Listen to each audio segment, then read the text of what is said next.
To configure GoHenry Chores, start by logging into your GoHenry account on the website or mobile app. Once logged in, navigate to the Tasks section, where you can create and manage chores for your children. Begin by clicking the Add Task button and selecting the type of task you want to create, such as a one-time task or a recurring task.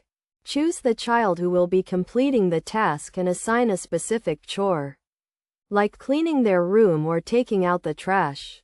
You can then set the frequency and deadline for the task, as well as the reward amount your child will receive upon completion.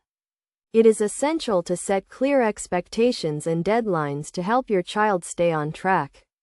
For example, you can create a weekly task for your child to mow the lawn, with a deadline of every Sunday and a reward of $10. This not only teaches your child responsibility but also helps them earn money.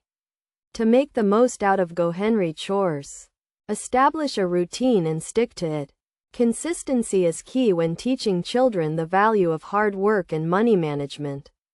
Regularly review and update tasks to ensure they remain relevant and challenging for your child.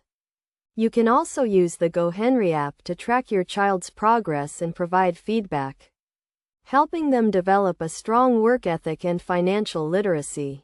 By following these steps and best practices, you can effectively configure GoHenry Chores and help your child develop essential life skills. Remember to stay involved and provide guidance and support as your child completes their tasks and earns rewards.